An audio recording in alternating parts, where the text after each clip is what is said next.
So I'm here this morning to introduce our keynote speaker and activity leader, Joe Peschel. Joe comes to us from the Commons in Milwaukee, and now they've expanded as well to the Madison area. And the Commons is an organization that is working with university students to do much of the same things that many of the students in the room today are experiencing. It's bringing students together from all the area universities and colleges, and they work together and they team up either with a local business or they come up with their own startup ideas and try to launch their own businesses or help a business with an idea and an evolution that they need. So it's very similar to what we're trying to create at the K-12 level, and so many of the districts in the room have developed a relationship with the Commons that has been hugely beneficial. Some of the students in here may even be doing some of the high school challenges that the Commons set up for us, and so Joe is going to lead us through some activities and get us started, and then he's going to join us all day to sit in on the sessions and to hear about what we're doing and to give his input. So we're really excited to have him here with us today. So without further ado, here's Joe. What's up, party people? That's how we begin every single workshop I do now. I heard it once, and I'm sticking with it. And I've tried to end every workshop by saying, stay fresh, cheese bags. And that doesn't work so well. It worked well for Sartori's. They were like, cool, that's us. But yeah, stay fresh, cheese bags. It just, I don't know. It was an internet thing for a moment, and I just went with it. Oh boy. All right, so yeah, my name's Joe. Thank you, Danielle. Thank you, everyone, for, that's awesome. Thank you. Cool. My name is Joe. I'm the program director and co-founder of the Commons, and I'm super excited to be here this morning because, well, for a variety of reasons. I'm sure many of the same reasons that you're all excited to be here today. I am going to take us through a little bit of a facilitated exercise. This is an unconference, so the opening session or the keynote or whatever it is that I could put after my, or like add to my LinkedIn profile. Whatever this is, I just want to do it a little bit differently. So we're going to do some stuff together. You all see like a couple of Post-it notes, and I hope some people have some pens with them or writing utensil. But anyway, we're going to do some stuff, and that's always pretty fun. And have a conversation about it. Did everybody bring their writing utensil? Cool. Oh, okay, cool. Let's do the next one. I'm super adaptable. All right, so the topic of conversation today is, well, all over all these different buzzwords. Look at all of them. They get longer and longer as you go. What is my slide? The real truth of it, though, is that humans have problems. Next slide. And human beings can create solutions for them. When we talk about design thinking, innovation, entrepreneurship, or blah, blah, blah, blah, it all comes down to creative problem solving. And creative problem solving for human beings. We solve real problems. As soon as we start not solving real problems, you're not really doing anything. You're not going to create a new business out of that. You're not going to create impact. You're not going to create value for anything if you're not solving real human problems. And when we talk about the design thinking process, in the innovation process, that is basically saying, hey, we can take the intimidating creativity out of things and instead boil it down to a series of steps that can elicit new creative thought. And it all starts with human empathy. Design thinking basically says that, like, again, human beings have problems, human beings can create solutions. If we have new, true empathy and a diverse set of lenses contributing towards that understanding, we can better create solutions for real people with their real problems. So, I want to kind of explore this a little bit this morning. We're not going to do too much on the empathy side of things as much as we are going to deconstruct what we already know so that we can create new things from it. So we're not going to go out and do our customer discovery and talk to a bunch of people and do all that sort of stuff, which is a really critical part of the design thinking process. But we're all in a room together today, and I think we can leverage the diverse knowledge that we have to create some new value. All right, next slide. I also know that teaching this stuff is like incredibly difficult. It's near impossible to measure, or I mean, it's just tough to measure. And how is that showing up on transcripts? Parents are asking you, what does this count towards AP credits and blah, blah, blah. It's a really difficult thing to put into a process. We have to, as instructors and facilitators of this process, we end up having to say, I don't know, what do you think? More than we say, here's the answer. There's no answer key in the back of this book. And that can be really frustrating for people, that can be really intimidating to people, students and facilitators and teachers, the very same. When we do our programming, and if it's any length of time, so our 9-week-long skills accelerator that we do every fall and spring, the first 3 weeks is like total chaos. Nobody knows what's going on, and we have to constantly reassure the students to like, just trust us. Like we're going to get through this little storm together. Like you've never worked with these people before, you've never done a process like this before, and everything is an option, everything's confusing, and you keep on asking me questions, and I go, what do you think? And they're like, no, that's not what I want right now. And so, very aware that teaching this stuff is pretty hard.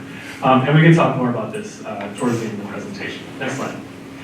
Before we get into it though, I do this at the beginning of most of my presentations and workshops because it offers immediate value. If you have the LinkedIn app on your phone, please open that up right now. I know it's weird for a presenter to be like, take out your phones. If you have the LinkedIn app on your phone, take that out right now. And again, this is like a way to provide immediate value. I could make animal noises for the next 30 minutes and you would still walk away being like, that was pretty cool. I got value out of this. So go down to the bottom. And maybe this thing's a little corner. Nope. There's this My Network tab at the bottom of your LinkedIn app. Hit that, and then jump up to the top part that says Find Nearby. It'll prompt you to turn on your Bluetooth. And what it does is it creates a Bluetooth network right in this room. And so everyone that has this particular app open with that feature open will now see one another appear on the screen, and you can hit the plus button, and you can all connect with one another via LinkedIn. So yeah, Kelly's already finding people, right? So what an interesting way to make new connections pretty quickly, pretty immediately. And now if you don't have LinkedIn, you're like, I should probably get that. Feel free. All right, next slide. I'll let you all do that. This is like the adult version of Pokemon Go, so you're collecting all. And I know it can be kind of fun. So while you're all absorbed in that, I'll do the quick overview of what the Commons is. We formed about 4.5 years ago as a partnership between all of the 24 different colleges and universities in southeast Wisconsin, everything up to Sheboygan, down to Kenosha, Racine, up to Waukesha, the 2-year, the 4-year public-private schools, all that. And we brought them together alongside all of the large companies, small companies, organizations, entrepreneurial organizations, civic organizations, nonprofits, basically anyone that was doing interesting work, as we call it, the innovation economy. So if they had creative problem solving at their core and they wanted to do good new work and provide new type of value and impact, we brought together those companies, those colleges, smashed them all together, said we're collaborating now, check it out. And we find motivated, talented students that are ready to think different, help them apply their various skill sets from the classroom, regardless of what major or what year they are in school. Put them together on teams, help them build their professional network. You just witnessed that a little bit here.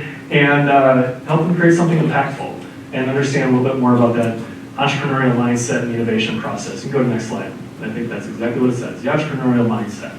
This is the ability to work on a team effectively, think creatively, critically, and have some resilience about you. Some persistence, goal focus, adaptability, flexibility, those are all what kind of wraps up into what we call an entrepreneur. The unfortunate reality is that entrepreneur, innovation, those words are just loaded and everyone has a different image when they think of them. So they're really ill-defined.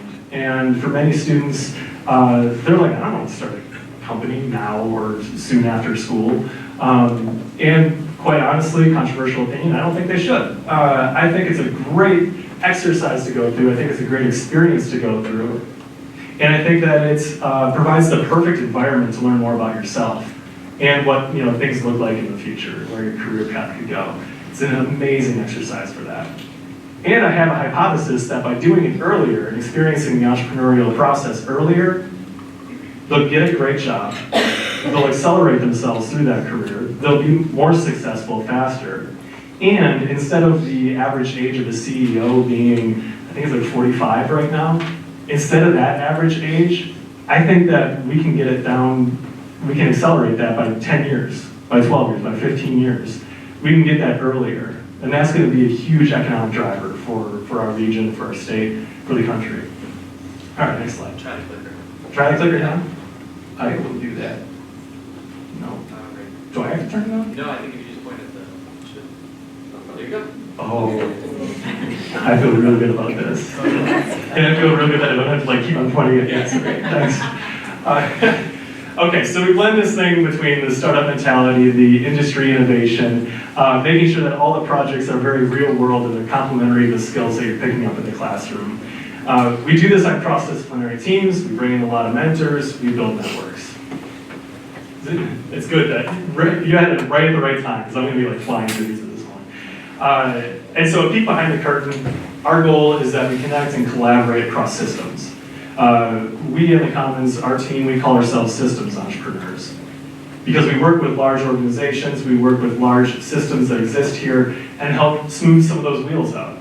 Changing a system is near impossible. It takes a lot of time to shift that ship and the way it's going, but there's amazing, motivated people like all of you that exist in these systems that we can help provide a new type of platform, a new type of voice, a new connectivity. And so that's what really excites me about being here with all of you today. And so now we get to do an exercise. And I'm not going to check Facebook, I'm just turning on my clock so I know what time it is and I can do this facilitation thing well. I want to look into the future. Futurism is awesome because it's basically like being a weatherman. If I'm right, hey, I called it. I called it like 10 years ago. I knew it. If I'm wrong, well, that's the weather. You can't predict it. So we're going to do the futurism thing. And there are a couple of tactics that, can give us some reliable confidence that we're actually looking in the right direction. So I want to do this futurism thing where we look into the future of high school education. What does it look like today? What does it look like in 5 years? What does it look like in 20 years? PS 2039, if we do the math like the reverse, that's equidistant to 1999. So that's the reality check, huh? Yeah, we're all old. 1999. So think about how much has progressed since then. Even in 5 years, how much has progressed. 5 years ago, how many of you are doing the type of work that you're doing right now today? Raise your hand. Not many of you. There's a couple of hands. Well, you should be doing some of the same work, right? Like successfully motivating students and educating them. Yeah, I hope you're all doing that. But even 5 years ago, look how far things have come. So we're going to look into the crystal ball of the future.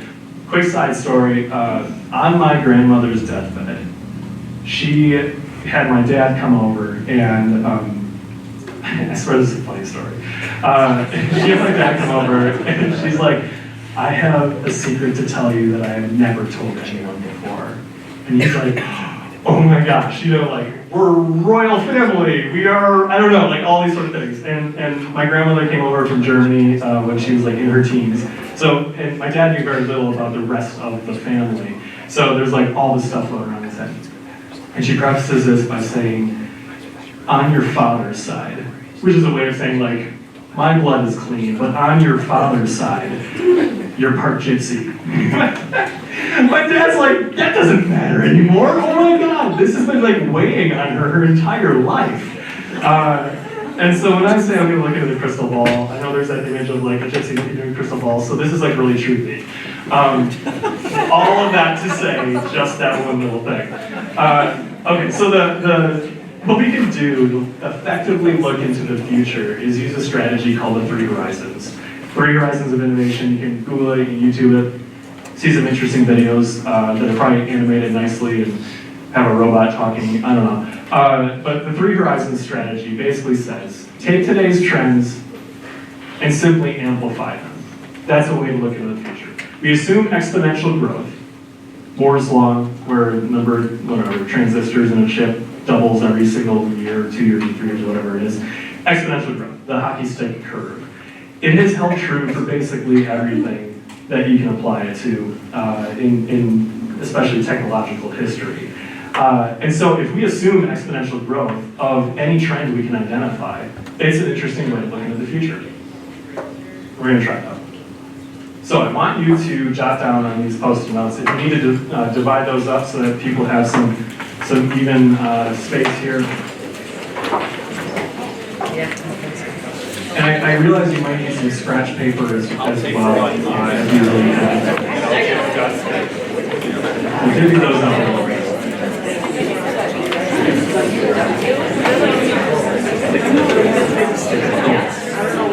Here's a quick overview of 3 horizons. The first horizon, very straightforward, it's current information. It's just what's happening today. The second horizon is new experimentation. A smart company, an effective organization will have their house in order. They'll be doing the first horizon just well. Constant improvement, that sort of thing. The second horizon, though, that's where you're experimenting with new products, new markets. You're thinking about growth. These are growth drivers. And then the third horizon is where you get into the mind-blowing stuff, the future disruption. This is where you might be unlocking entirely new categories of products, accessing markets and giving them value in ways that your organization has never thought. And I know I'm speaking in terms of a business and a company, but it applies just the same for an educational institution. Here's a quick example, product example. Back in the late 80s, early 90s, Crest was basically the leader of the toothpaste empire, and they had their empire. And you would walk down the toothpaste aisle in your Walgreens or grocery store or whatever, and it would be Crest and whatever other competitors were out there, but they all were basically competing on the same exact thing. They were cavity protectors, okay? So hey, we've got cavity protection, it's 99.9% effective, and then the next one would come out and a competitor would say, we're 99.99% effective in our cavity protection. They were basically competing their way down for the extra 9. And that's how they were getting customers. So the toothpaste aisle looked very boring. And then all of a sudden, Colgate came and disrupted that industry with a second horizon approach on something. And they offered a new feature in their product, advanced white. Oh my gosh, who doesn't want better teeth and cavity protection? This is great. So now Colgate took a whole ton of market share away. Crest was left thinking like, we're doomed. What are we going to do? We can, of course, offer whitening and all that sort of stuff and compete just the same way, but now we're playing catch up. And so instead of doing the catch up forever, they went full leapfrog strategy, third horizon sort of thinking. And they created an entire suite of personalized oral care, okay? They call this the 3D white something or others. Basically everything. People didn't even know that they needed mouthwash that would whiten their teeth. People didn't know that they needed dental floss that would also whiten their teeth. They didn't know that they needed these seal things. I think we all remember that moment when we saw the first commercial for that stuff that you would put over your teeth and it would just whiten up like magic after 30 minutes or whatever. That was new category creation. People's minds were kind of blown. I say kind of blown because we're talking about teeth, whatever. But this created a full new category for Crest. They took back the entire market and have been a leader since then. So this is a great example of the third horizon sort of strategy, way of thinking. So, in order for us to do this, we have to first identify the trends. For the toothpaste category, it was that people were they were more aware of teeth health. I think that's the best way to put it. They were getting more concerned with it. Marketing was hyping it up. And so there was this new trend towards really unlocking how much offering and features and benefit and value we could give to people for their teeth. And so that's where Crest just went all out on it. So I want us to start by identifying some of the trends in current high school education. And most specifically, I want you to think about some of the exciting ones that are applicable to you. And so take a minute. I'm going to give you just 60 seconds, maybe 90 seconds. I'll read the room. But jot down a couple of these trends. What have you noticed recently or in the last couple of years in which high school education has been changing and getting just a little bit more exciting for you?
All right, why don't you finish up the one that you're on?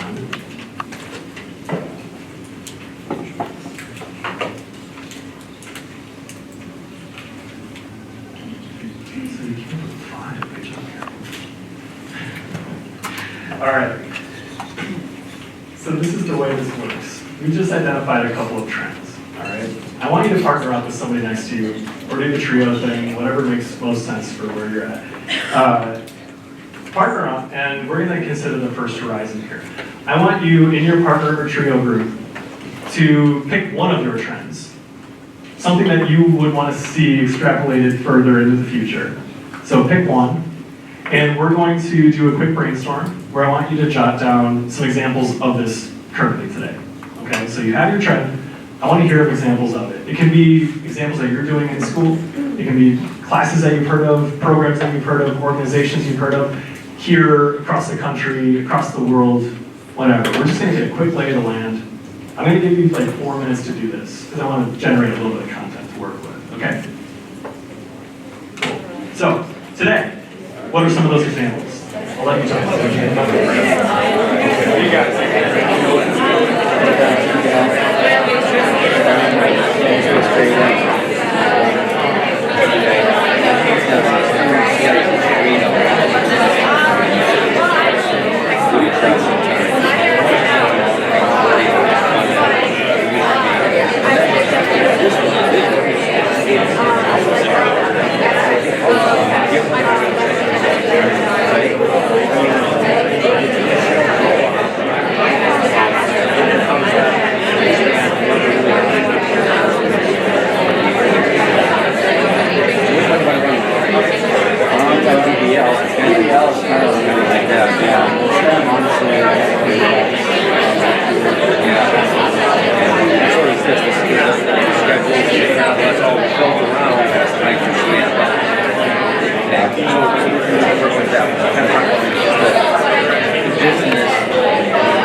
pick up very quickly.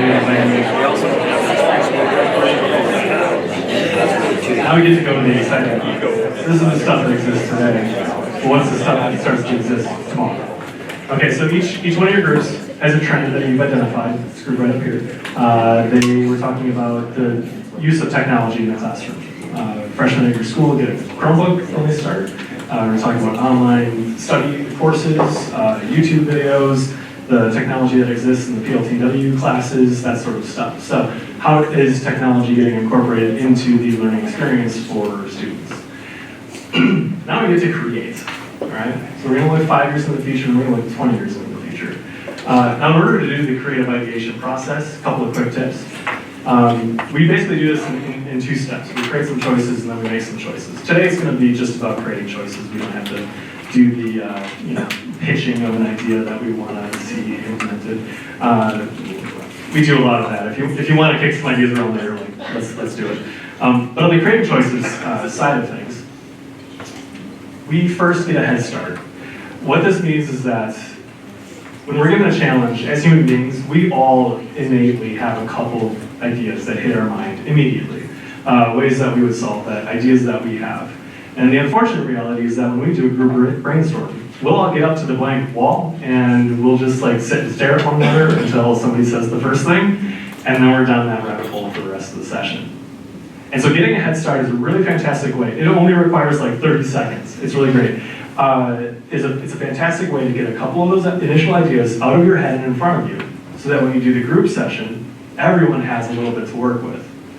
It makes for a really effective brainstorm. So we get a head start. We capture all those ideas with some Post-it notes, or if you got some scratch paper, some notebook paper. Defer judgment, don't filter ourselves. As we get older and we assume this expertise, we know what works and what doesn't work, right? So we filter ourselves, and that's terrible. For the group brainstorm, it's okay to be ridiculous, it's okay to be absurd. I find a lot of inspiration in humor and absurdity, and it inspires me from other people to think of something just entirely different. And so that's where we don't want to judge or filter.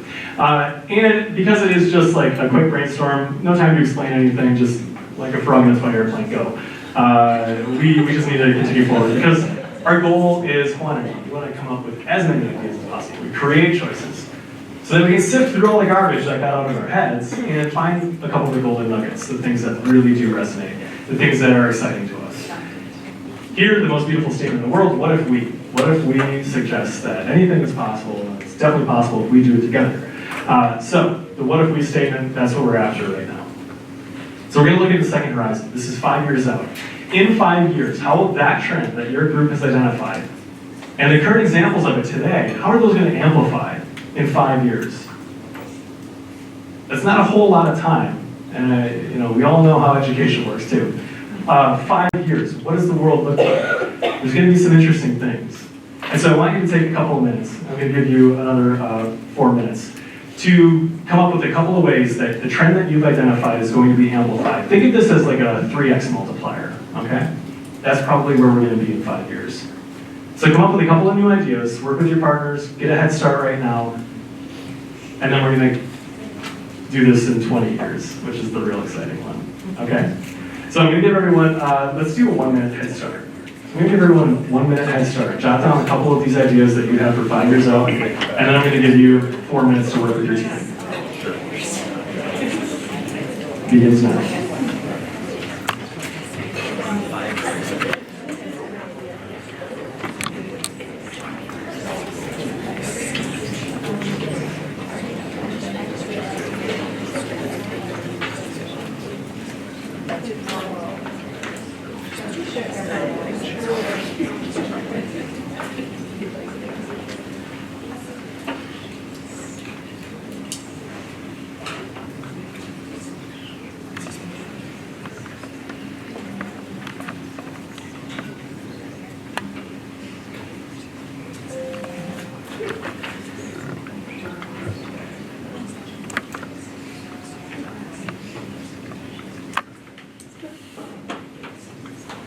I always love how quiet it gets during a 1 minute head start. Your 1 minute is up.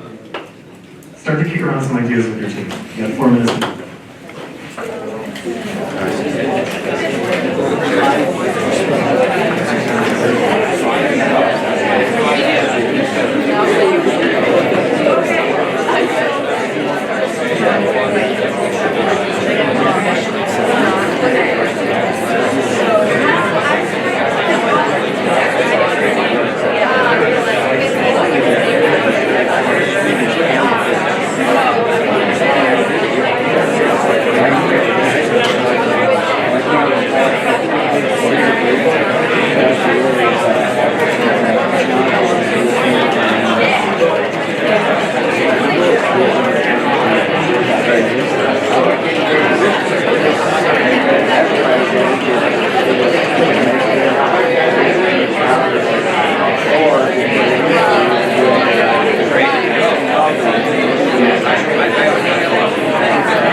But my main point for today is just to get us kind of warmed up and ready for the rest of this conference.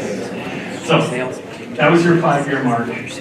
Across this entire room, we've probably generated so much intense idea value. Now, ideas are only as valuable as their execution, but there's a lot of good idea value that just happened in here. The third horizon then, 20 years out, 2039, oh my gosh. How will that trend that you've identified, that you just did the 5-year exploration, how will that look in 20 years? Here when we were talking about the technology in the classroom, we were talking about teachers using reminders. Remind. Oh, I should have known that. We were talking about what else? Digital textbooks, everything's digital that way. And then we were talking about talking to Alexa to take our notes. Yeah, all right. That's what 5 years looks like from now.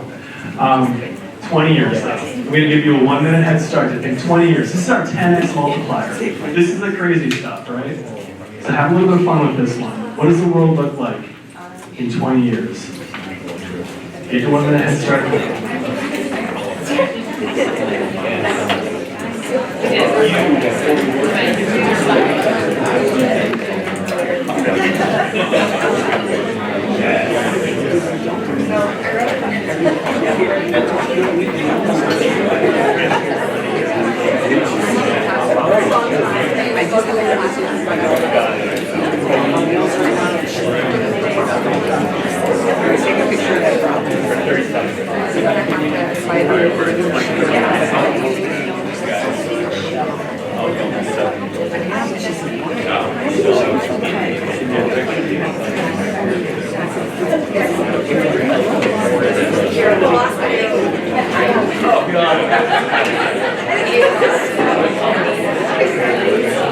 All right, that's 1 minute. Get into your group. Do a 4-minute brainstorm.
Stop getting to know one another. Stop coming up with good ideas. We could do a full share out, I'm sure, and have like, a lot of fun talking about the different ideas that we came up with. In the interest of time, if you have a lull in the lunch conversation or whatever, bring the stuff back up. Again, my main goal is to just get a little bit of energy going, a little bit of inspiration going, a little bit of what if we mentality going for today. The group up here, these awesome students, where are you from? McLeod? Yeah, all three of you? Okay. Their 20-year vision for how technology is utilized in the classroom is fully immersive, VR experiential learning all the time. And then one of them said there will be no teachers, just AI. So I was like, I'm not going to say that for this crew. We'll see how that goes. Someone has to teach the AI. So take a moment to reflect. What did we just do? We did a 3 horizons strategy of looking into the future. We took a trend that exists today, thought about what it looks like in 5 years, and then thought about that 10x version in 20 years. Again, I would love to hear what some of you came up with throughout today. I will be here and participating, and so that'll be really exciting for myself, but then also share some of your ideas up with anyone else. I'm going to give just a quick overview. I did this exercise thinking about talent systems, a little bit different than the education side of things, but just talent in general, and how we progress through schooling and then into career and then have that sort of systemic approach on things. And here's what I've boiled down with the 3 trends that I looked at: collaboration, connectivity, and culture shift. All right? On the collaboration side, in 2039, 20 years from now, just massive, wide scale, like you've never seen before. I see an opportunity around the collaboration that can exist between higher ed, between high schools, between industry. And what that necessarily looks like, not entirely sure, but you can see it already happening even just in the last 5 years. That trend amplified is going to be crazy. I don't think it's going to be owned by any one company or any one school. It's going to be a massive understanding and mindset that we have that collaboration is the only way that this really all works as a system. And that system will be regional, statewide. Don't draw geographic borders, I think is what I'm actually getting at there. This might be a Midwest strategy. This might be a US strategy. What do you define as competition is a really interesting thing to think about. Are we competing for talent that is moving over to Madison? No, I hope not. That sets us up for failure. Collaboration at a large scale, geographically. And then I believe that there will be on-demand alternative models spun up by groups working together, and then hopefully spun down as soon as they're not needed anymore. So I think there's going to be really interesting flexibility and adaptability within talent systems. And here's my what if we statement. What if we as a region offered 4-year higher ed degrees? All of the colleges playing to their strengths, you could hop around to different classes at every school and offer a degree based on that. It could be the Wisconsin degree or whatever. I don't know what stage you walk across, but it'll be pretty big. So what would the world look like if we did that? On the connectivity side of things, I believe there will be a talent flow between companies and between industries. So you're not necessarily locked in healthcare. You're not necessarily locked in manufacturing. There is a flow that says there are skill sets needed across all of these. That flow will provide seamless transitions regionally. It's easy for me to explore those different options without being pigeonholed. And find the right talent at the right place. Talent at the right place at the right time. That's it. And I think this could end up looking like the what if we statement for this one. What if co-working spaces were actually on-demand talent centers? When you go to a co-working space today, or at least the pictures of ones in Entrepreneur magazine, you have all these people working, and they're all working on their business, they're all working on their service, or whatever. But the trend in the freelance and gig economy could suggest that you have a group of people like that, and a company comes in like, we need this thing done right now, who can help? And you have 3 people raise their hand like, all right, let's go do it. Just pure on-demand talent centers. The culture shift side of things, I believe the key skill in the future is simply going to be learnability. Can you learn on demand to perform a certain type of skill? That there's so much wrapped up in learnability. In fact, Manpower just released, not just, but has this really fantastic learnability quotient. So you have your IQ, but you can also have your LQ. How learnable are you and adaptable are you? The information stuff is just going to be right here. It's going to be increasingly easy to get all of that. But can you learn a skill at the time that you need to learn that skill? The mentorship and knowledge transfer, I think, is the flip side of that coin. So yes, I can learn on demand, but can I also teach on demand? Can I mentor? Can I create new networks on demand? And I also believe that HR is going to become less transactional, especially right after school. There is this weird system that we built up where when you graduate from high school, from college, whatever it is at your first job, everything prior to that, it's been like, I need to have all this stuff on this resume. And you hand that into the system goes, and it's like checks boxes, and like, you're not qualified, or you are, and on to the next one. It is the only point in time when somebody of successful growth-oriented mindset is going to have to just put a piece of paper into a system and be spit back a yes or no. And so it's purely like, it's a currency, it's a transaction. And in the future, well, after that first job, it's all who you know, I got a referral, I got a recommendation from somebody. That's how people progress in their careers after that first job. And so HR has put this giant barrier, and then it's just like, you know, you're as successful as you want to be based on who you know, who knows you, what positions you can get yourself into, what you say yes to and try out. So I think HR is going to become less transactional. We're going to lower that barrier and use a different type of assessment. And then what if every hour we spent learning, we also spent an hour teaching?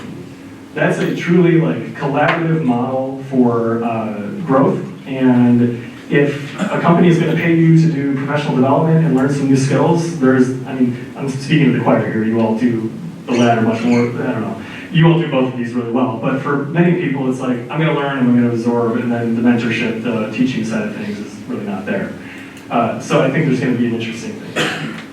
The fourth C that I'll add to this is that it's going to require creativity to do all of this, and just based on what we do, I have to add that word in there.